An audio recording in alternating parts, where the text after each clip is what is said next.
Perrine, the man steps up. The Bobcats were very excited to have him on the mat last week when he came back, started his final campaign in the green and white. Yeah, I was happy for him. It's good to see him back out here. Won last week via a tech fall, 19-2. Immediately aggressive. Kept his opponent on the defense the entire time and did a very physical style of wrestling. So he's got a whizzer here, hook in on his left leg. Cale Anderson, the number 33 ranked man in the country, tried to pick up the hips of the Bobcat there, but a good job by Perrine to heist away. Yeah, being, real heavy on top. Did a great job at sprawling, trying to break the grip, but Cale Anderson kept steady and kept a hold of it. They'll be back to neutral here. A two-time national qualifier for the Bobcats, and Sal Perrine would love to get there a third time. Maybe even find his way to a podium, but 184 pounds in general in the country is maybe one of those top 8 guys, or maybe the hardest to crack of all the weights this year. Yeah, it says something when you're ranked at this weight. Cale Anderson out of Viroqua, Wisconsin there. He is 3-1 on the year. Put himself on the podium out there at the Cyclone Invite as well. Had a nice third-place finish.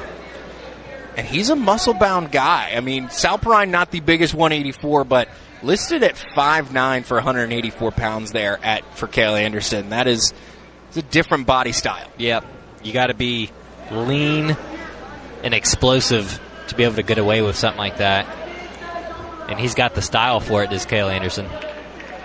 Again, Perrine, when you see him match up against him, also not going to be one of the tall 184s out there in the country. Right. Does. Nice single, drives him through. But a good job by Perrine to keep the roll going. Nothing called yet. Referee calling it neutral. The official did give him the stall call there, but the 3 points for the Bobcat goes up anyways. But that may come back later in this one, as it's going to be a close match between Perrine and Anderson. Nonetheless, for Perrine, did exactly what he needed to do. Looking for another mat return here as he'll get it. Did exactly what he needed to do with the takedown. Cut the angle and rode him back. It was a big one, got the crowd involved, and Coach Walter said you got to keep him here. 30 seconds to go in period number 1. Another mat return for Perrine. This is the tough wrestling the Bobcats have needed all night. Plenty of their guys have been out there and have been putting it together, but there's some strength behind Sal Perrine.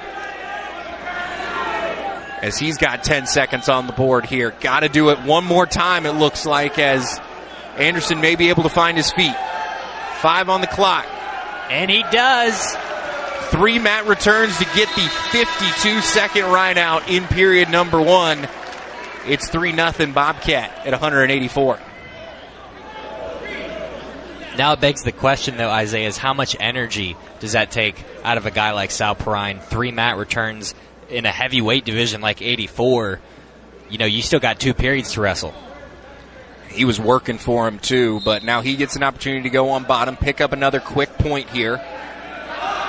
But no surprise, as Cale Anderson's going to try to ride well himself. Sal almost into the... Break the grip there, back to neutral. Nice escape point there for Sal Perrine. A locked hands call almost came, but the referees weren't quite in position, and there might have been that third point of contact on the mat with Perrine. 4-0. Perrine content to work on the inside here. He slides by, gets to the leg. He's going to shelf it. There was a quick dive through there by Cale Anderson. Anderson's got a grip on the back of Perrine's leg. Perrine realizes it now, trying to break it so he can turn around, maintain control, and get the takedown call. Anderson fully stretched out here, so Perrine's got all the advantage to work here. Stepping in the elbow, trying to create some space. And they are going to go stalemated position there after Anderson was able to find his knees. They knew that nobody was really going to be able to get out of that one. Close, though, almost. Minute to go in the second.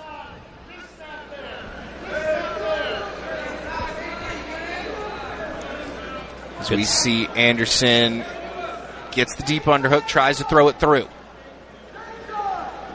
That time he does get it, gets to the leg, but Perrine's going to have the go-around again if he can get to the corner.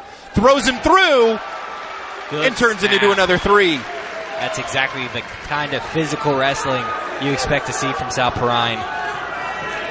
He did a phenomenal job there as he felt the pressure. He's like, I'll just kind of switch, cut back through this, throw him across. Now he's going to look for another 20 seconds of riding time. Just stack it up for Ohio. Put him above the minute mark as well. It's 7-0. Put a riding time point on there. It's 8-0. Again, bonus points. Perrine loves these mat returns. He is a tough wrestler on top of Sal Perrine. And we go to period number 3, 7-0. A minute 17 of riding time for the redshirt senior. Sal's always had really good wrestling on top. The locks, wrist control, collar ties, and he's so good, and that's what leads him to get a lot of those mat returns, and I think that's what's giving him problems. As he's going to get his opportunity to ride on top early in this third period, as Coach Bono tells his guy that we need to go get a point from the bottom, and he does turn away and gets the escape. It's 7-1. Minute 28 of riding time. You could still eliminate it if you are cautious. Cale Anderson.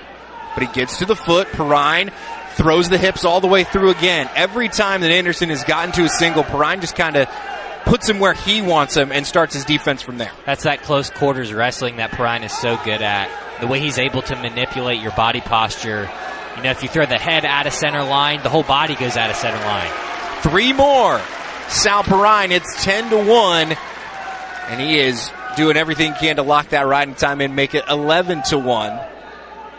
And bonus points are bonus points here. I don't think Coach Greenlee's really concerned with his guy going out and finding the tech here, trying to get him that much closer. Because 21-3, doesn't matter if you pin everybody through. I think you're not going to be able to catch them. Right.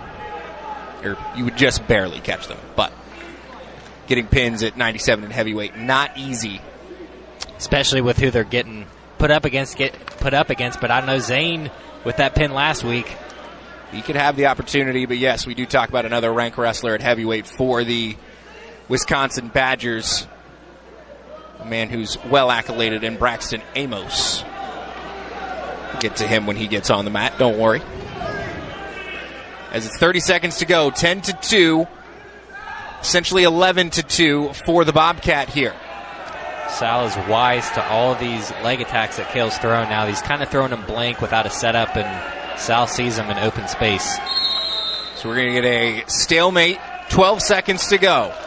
Sal Perrine doing his best to hold on to the major decision. Fighting in the center. Keeping Cale Anderson's hooks away, and he does put the riding time point on the board. That's 11-2, and it's 2 straight wins for the Bobcats at 174 and 184. Putting them at 7-21. Wisconsin winning here inside the combos so far.